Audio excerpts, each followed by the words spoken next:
U.S. Secretary of Defense Pete Hegseth made a speech this morning in Europe where he's talking about what the United States is and is not going to do. And it has a lot of people in Ukraine worried, but I think it's going to have a lot of people in the United States breathing a sigh of relief, because really for the first time in this whole war, from a senior American official, you're seeing something that is approximating representing what's actually going on the ground. And we're going to break down some of the comments from Secretary Hegseth today by the inestimable Doug Macgregor. Colonel Macgregor, former highly decorated combat veteran, CEO of our country, our choice, and just all around great guy. Doug, welcome back to the show. Sure, Dan. Happy to be here.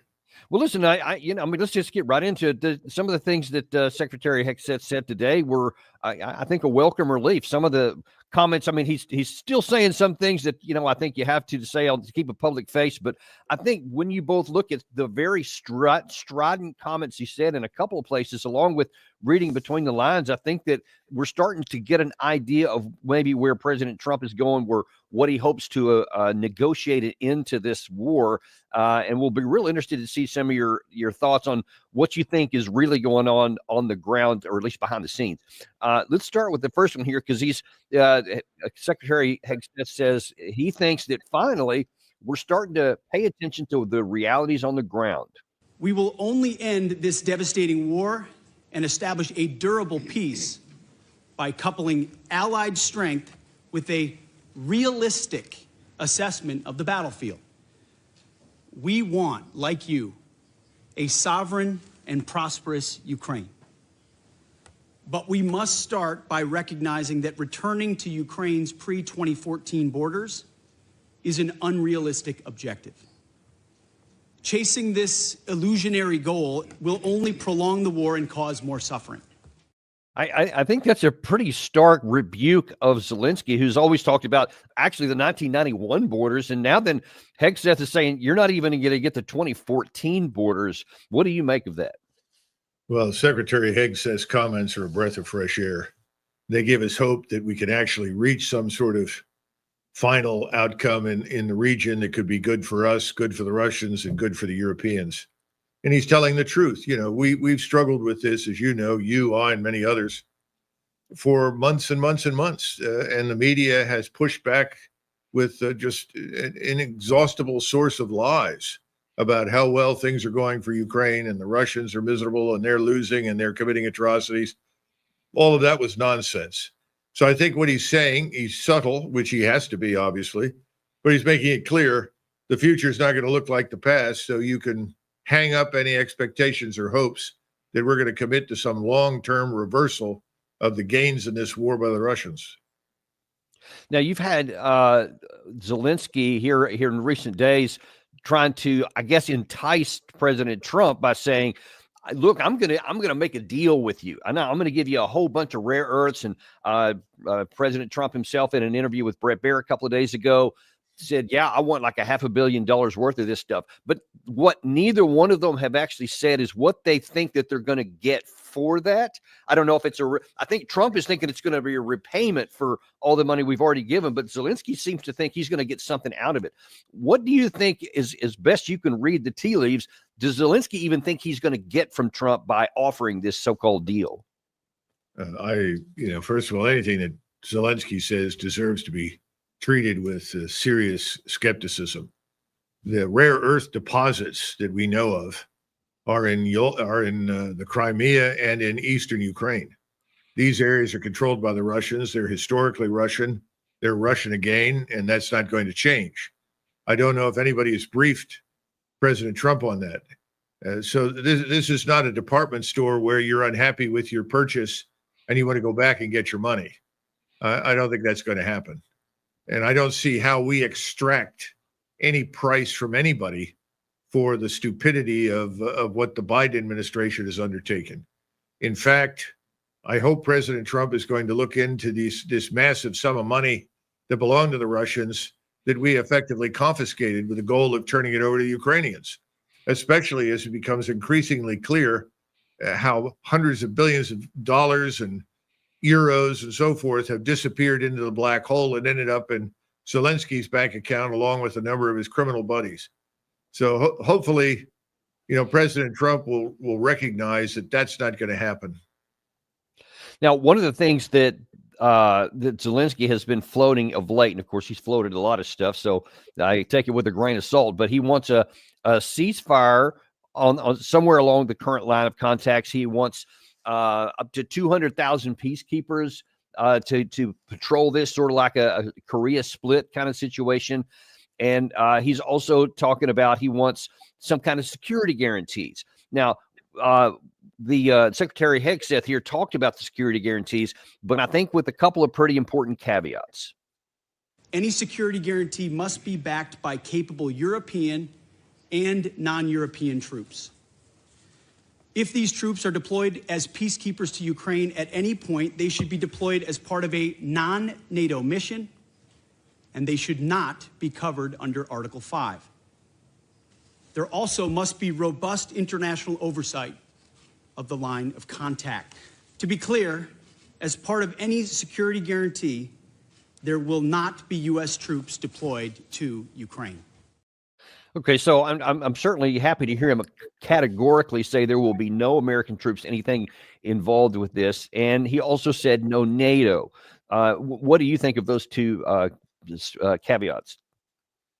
Well, I think they're helpful. At this point, I don't know what Moscow is willing to accept. Moscow has been very resistant, obviously, anything with the NATO label on it. But I'm not really sure that Moscow wants to see any foreign troops at all on Ukrainian soil. Now, these are where the details become important. Are these non-NATO forces going to go in and, quote unquote, demilitarize Ukraine? In other words, are they going to remove any of the remaining equipment that poses a threat to Russia? Are they going to have a hand in policing the place to ensure that there are not underground cells being secretly supplied by MI6 or CIA to start another insurgency against Russia? I don't know. I mean, these are the kinds of things the Russians are going to ask. Again, I think this is a move in the right direction, but I don't think there's any interest in freezing anything along any lines of contact at this point. I think the Russians are going to take the position when you come back and you have a real proposal that is going to meet our needs, our security needs, we'll talk. That hasn't happened yet. Now, that doesn't mean this is not better than what we saw before. And it's hard to judge what Moscow will accept. But remember, the Russians have lost, 90,000 dead. I don't know the numbers of wounded, but fortunately, half of those or more have been returned to duty, and another 10,000 non-Russian army dead. In other words, people that are not part of this Russian army per se. That's a lot of people under any circumstances, far more than we lost in Vietnam. And the difference between Vietnam and what's happened in Ukraine is clear and unambiguous. The Russians have won. So they're not going to give much up unless they're absolutely certain of what this outcome looks like. So I think that's a huge improvement. The fact that there will be no Americans involved is nice. But again, I think the Russians would also like a larger security architecture. And that's something that President Trump should be very interested in, because he was always interested in reducing our profile overseas, particularly in Europe, also in Northeast Asia. And a new security architecture is the way to do that. Danny, would you please take note of what Trump just put up on Truth Social just a few minutes ago here about a conversation he has had with President Putin? That's interesting. I can't really read all that on the screen here, but hopefully he's saying that this is something that's going to reduce any confusion on the battlefield. And one wonders, and who knows, whatever he's written here, I can only imagine that's going to be, for public release, and we don't know what was really discussed here. But let's just kind of, based on what you see on the ground and what you know of Russia, Doug, what would you expect that Putin? What is the message from Putin to Trump? Do you think, if this conversation took place as he said? First and foremost, what President Putin will want are confidential discussions. He's not interested in, grabbing the stage for a big splash in the media that something great has happened and I, Donald Trump, have done it. If President Trump wants this to succeed, President Trump should go back to saying what I heard him say the other day. We're talking and we're making progress. Thank you. Next question. Stop talking about the details. Don't get into it. Hegseth did a good job thus far. Let's leave it there. And if we're going to send the envoy over, let that all happen behind closed doors and let nothing be leaked or shared until there is substantive agreement. You'll recall back in the 80s, people used to talk about, let's have a Gorbachev summit. It became a metaphor for the major heads of state showing up and agreeing to something after there had been long, exhausting negotiations to get an agreement. Well, I think that's where we need to go now. So I hope that whatever the president says, he's going to go back to what he said before. We're talking, we're making progress. Thanks very much. That's the right answer. And what Hegseth has said is encouraging, but it's not an end state. The only end state really of great importance to us is that NATO has nothing to do with Ukraine and no American forces will be involved. That's good news. The rest of it, I think, is negotiable, and we'll have to wait and see what happens. Yeah, I was reading part of that as you were talking there, and basically the only thing he said about the end state was, well, I think we can get, quote, common sense outcome. And as long as we're both applying the same standard of what common sense is, then we have some possibilities here. And toward that end, I want to get back to Secretary Hegseth here, because he was saying that we're looking for a durable peace, but again, with an important caveat. A durable peace for Ukraine must include robust security guarantees to ensure that the war will not begin again. This must not be Minsk 3.0. That said, the United States does not believe that NATO membership for Ukraine is a realistic outcome of a negotiated settlement. Okay, so it's good to that, but this is the one part of it that gives me a little bit of pause when he says that there must be security guarantees and we don't want a Minsk 3.0. Now, on that last point there, you may find some common agreement with the Russian side, because they don't want a Minsk 3.0 because the Russians feel like that was the disaster.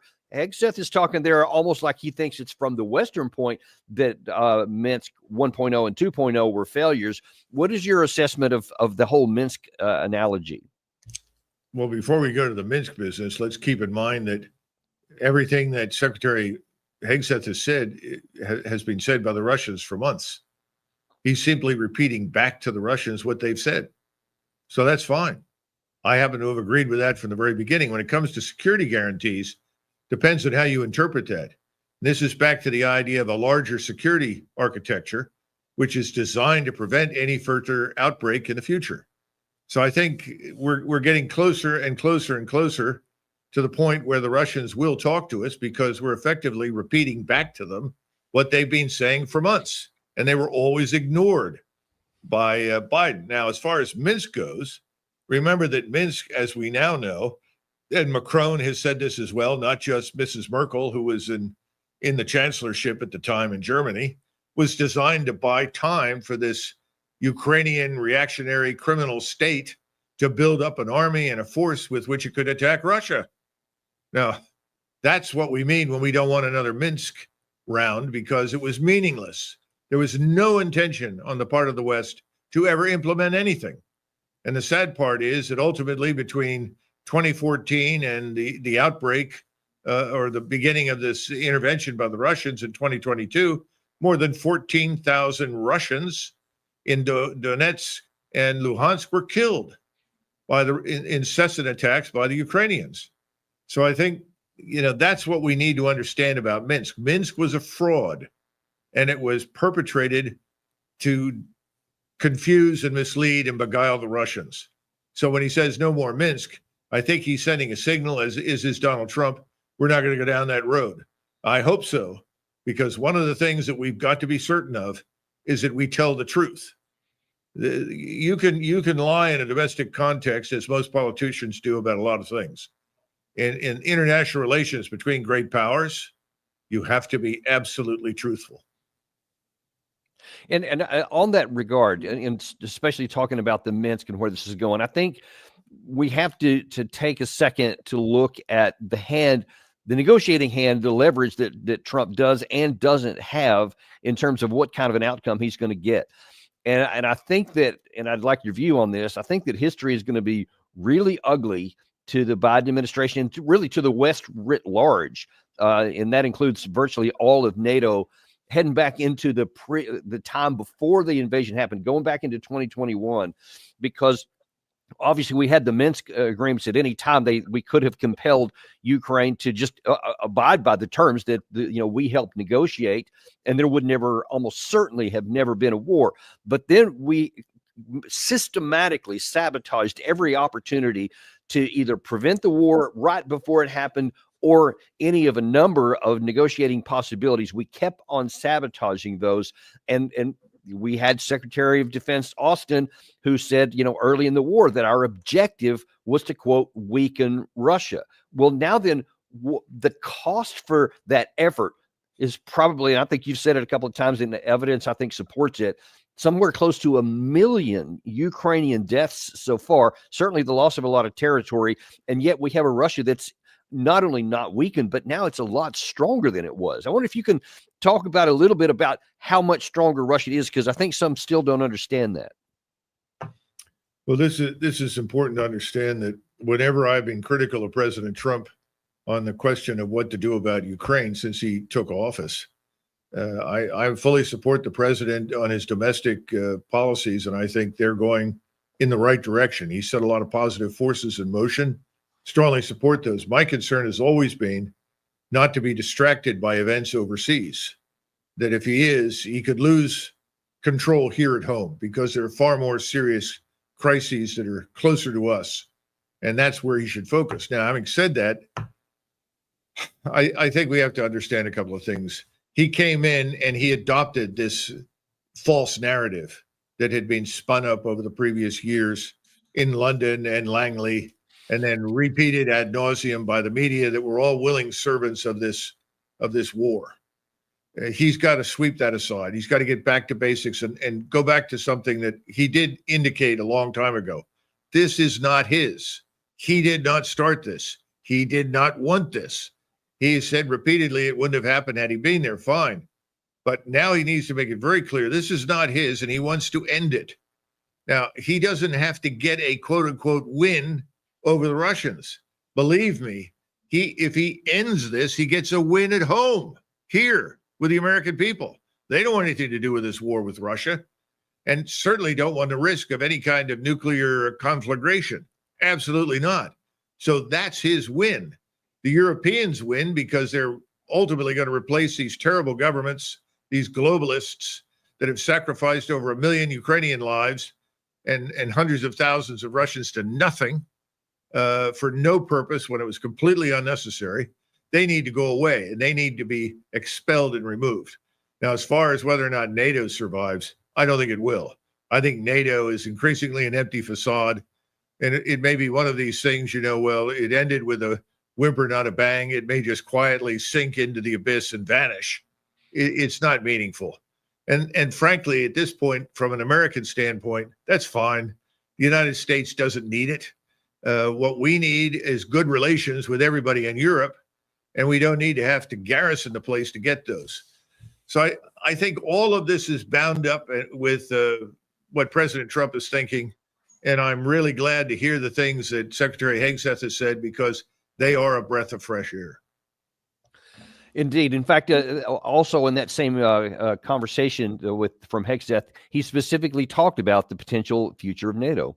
Safeguarding European security must be an imperative for European members of NATO. As part of this, Europe must provide the overwhelming share of future lethal and non-lethal aid to Ukraine.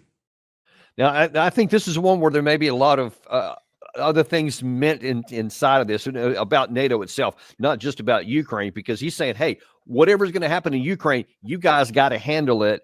And you need to pick up a lot more of your the cost of NATO itself. Do you see this potentially as Trump laying the groundwork for we're going to continue to take a step back from NATO?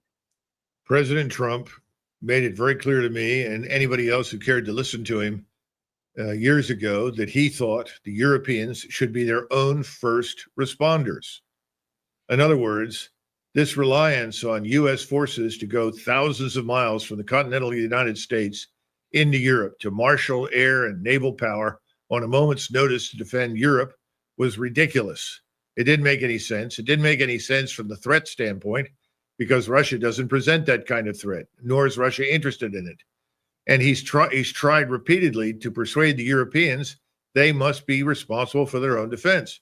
I think what probably President Trump would like, and I'm sure Secretary Hegseth would probably be receptive to this, is that fine, if this NATO thing survives, that's great, but you've got to take the lead. And remember, all the times you and I have spoken, the op-eds I wrote saying over and over and over again, a European four-star should replace the American four-star.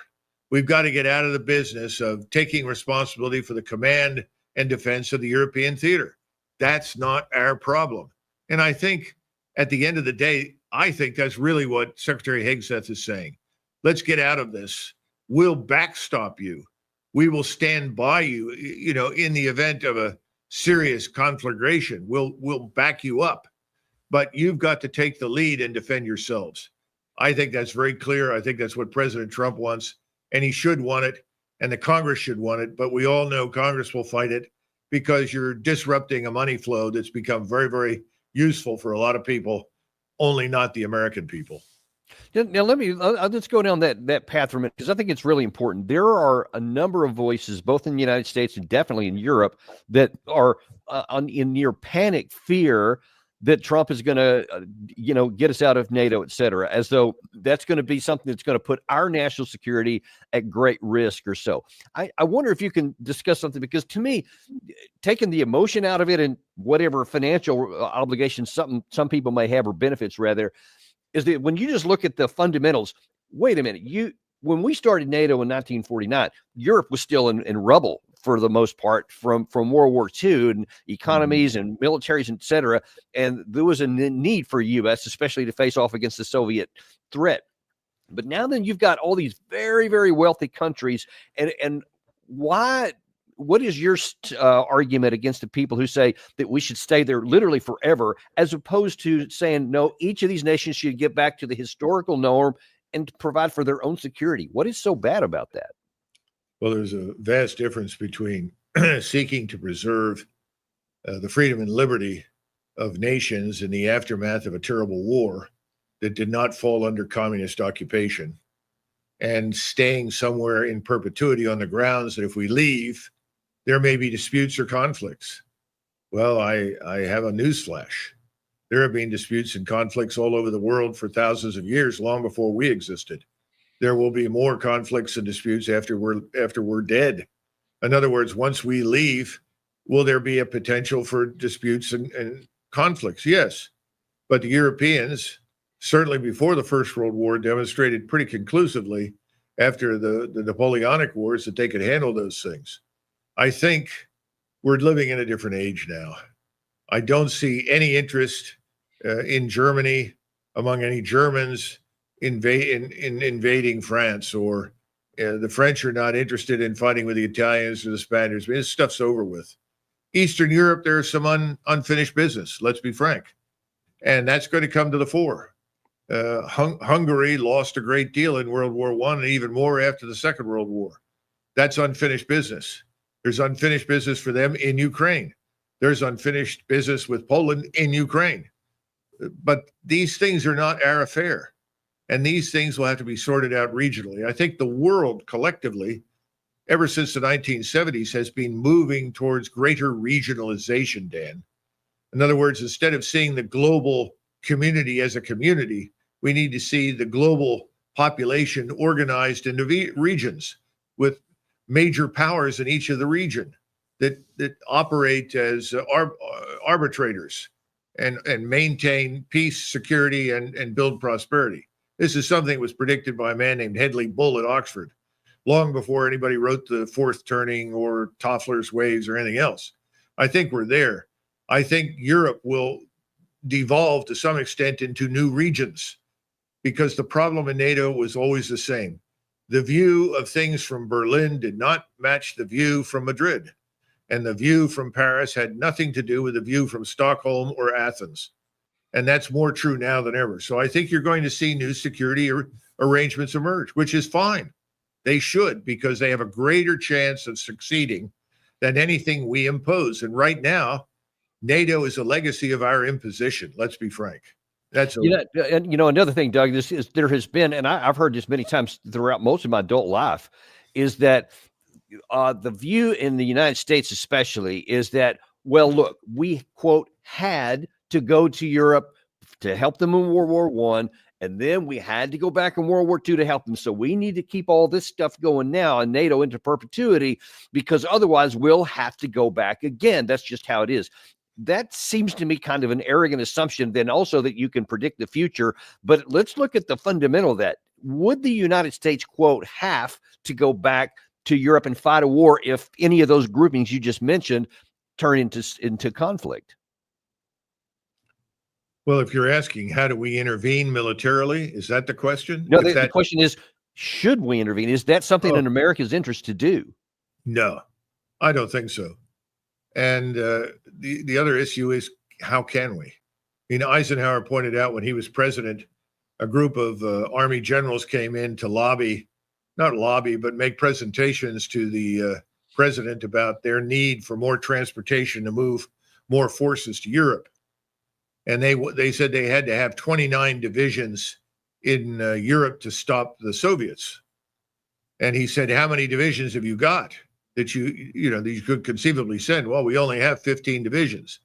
He said, well, then find out what the shipping requirements are and the aviation requirements are to move 15 divisions. You're not getting anything more than that. Well, that took the wind out of their sails. But then he privately pointed out, look, we're never going to get across the Atlantic and the Pacific again the way we did during World War II. It can't be done, or World War I. The submarines, the long-range precision strike, the growing overhead constellation of ISR, he said this is going to be impossible. So if we put something over there, it stands an excellent chance of ending up at Dunkirk, a giant Dunkirk. And even then, we may never get the troops out. I mean, one of the things people don't realize is that Dunkirk was a miracle, simply because Hitler stopped the advance of the Germans. Right. Had they advanced, you'd have had 300,000 prisoners of war without any trouble at all. It would be much worse today. So the whole idea, this old paradigm, is dead. We can't repeat any of that. So the answer is no. The Europeans must take the lead. They must take responsibility for their own security. We actually had Colonel Jacques Beau, a former NATO officer, on the show last week, who made that one of those very important points there also, that in the event of a new general war, he said the United States would have almost no ability to move the vast quantities of equipment and ammunition and everything else, which would have to come by sea because of all the things you mentioned there. So he said you could try, but it would almost certainly end up at the majority of the bottom, because the U.S. doesn't have the requisite anti-submarine capacity to be able to do that. And it would take years to build. So then that leads me to the question, Doug, what is the best way for the United States to ensure its national security? What should we focus on if we're interested in making sure we stay safe so we don't get into a war we don't need to fight or lose our military trying to get there? Well, our focus really ought to be on the Western Hemisphere. Defense of the Western Hemisphere is critical now. Our country's in a lot of trouble. Our open borders have created chaos here inside the United States. And that's what's most important of all. There's going to be very little that we can do beyond our borders. We're in a position very similar to the British Empire at the turn of the century. The British Empire had a marvelous navy. We have a good navy. We have good air forces.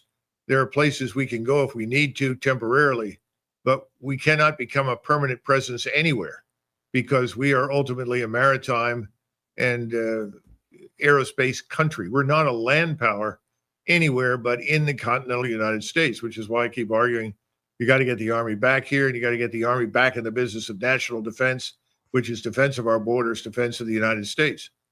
So that's the first answer to the question. The second part of it is, yes, in small numbers, depending upon the situation, we can lend support or assistance to someone.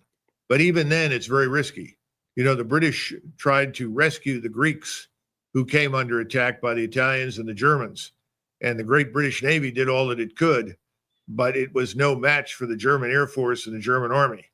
And it would play out very similarly with the Russians. So I'm afraid we've got to be very careful about promises we make that we can never keep. So we ought to back away, encourage people to do what is in their interest, and consider carefully the limitations of our abilities to support anybody else beyond the Western Hemisphere. Well, that certainly makes a lot of sense to me. And that's something that we actually have the resources and the capacity to do. We can keep ourselves safe in there, but I just fear that too many people think it's still either 1970 or 1945 for that matter, and that we can just do all of these things without even looking at do we actually have the capacity to do it? And what does the other side have the capacity to prevent that they didn't have back then? But I guess we're not going to change the world overnight here. Real quick, I want to get back to one of the last things that Secretary Hegseth said in this thing here in his interview today, which I think might be I won't say a mistake, but I'm not sure that they're tracking accurately on what's possible here with Russia. So in this last clip here, you have Hegseth talking about how Trump is going to be able to pressure Russia to the negotiating table. To further enable effective diplomacy and drive down energy prices that fund the Russian war machine. President Trump is unleashing American energy production and encouraging other nations to do the same. Lower energy prices, coupled with more effective enforcement of energy sanctions, will help bring Russia to the table. So let's look at two parts of that. First of all, does the United States have any leverage, oil price aside, I want to talk about that separately, to force Russia to the negotiating table? Because it seems to me Russia is already very eager to come to the negotiating table as long as we understand what the fundamentals are. Exactly. The notion that you're going to force the Russians into anything at this point, particularly in Ukraine, is absurd.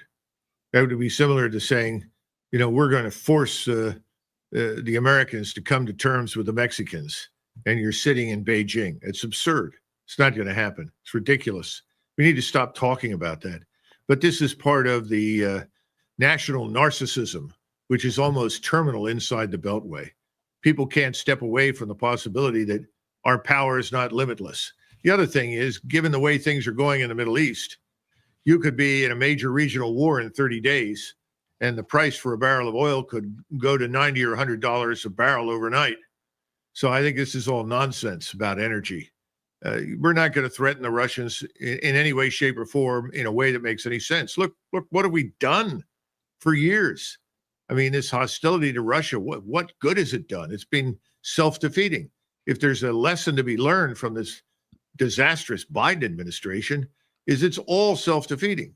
So let's drop all this silly language and nonsense about how great we are and how we can force this or that. It's all trash. Get rid of it. Dump it. We need to learn a little humility. We're not the only player on the block. Indeed. And humility doesn't mean that self-deprecating and weak, because we can be powerful and humility at the same time, leading to a good outcome. But I want to look at that, because I know you've studied this a little bit too, the energy issue. If you were somehow to manipulate the market, and I don't know that you even could, but if you were able to drive it down to $45 a barrel, that may be good for the price of gasoline for you and me. But for the oil producers in the United States, they have to have a higher price per barrel to make continuing to seek this fuel. It has to be economically viable for them. Otherwise, they'll lose money because the cost of extraction continues to arise. Do you think the U.S. Oil industry would support barrel of price at $45? Well, you're pointing to a contradiction that, unfortunately, the politicians fall into all the time, including President Trump. It needs to stop. First of all, we're going to reinvigorate the energy industry. We're going to drill, baby, drill. Well, first of all, we're a long way behind where we were a few years ago. We are not extracting nearly as much as we did. The shale extraction is not developing dramatically at this point. We haven't built new rigs We haven't built any new refineries. I mean, I could go down the list. The oil industry has had no incentive to invest in anything new, because every time they turned around, Washington hit them over the head with all this environmental business. And of course, that's hurt us as a country, hurt us as a nation. So you're not going to get anywhere very quickly just because you say, I want to drill for oil, and I want more oil, and I want more gasoline. Forget it. It doesn't work that way. It's not a switch, that you switch on. That's the first part.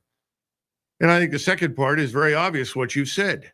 If you were to destroy that price, it would hurt us here very, very badly. This is not going to work. This is a dumb idea. This once again assumes that we're the center of the universe and that we can drive prices everywhere. We can't. Our market is not the only market anymore. We've been through this how many times? The Chinese, last year we had $1 trillion trade deficit. Last year they had $1 trillion trade surplus. They have more manufacturing capability and power than the United States and Europe combined. It is China that right now and for the foreseeable future is going to be the economic engine driving everything on this planet. That doesn't mean we're bad or weak or falling behind.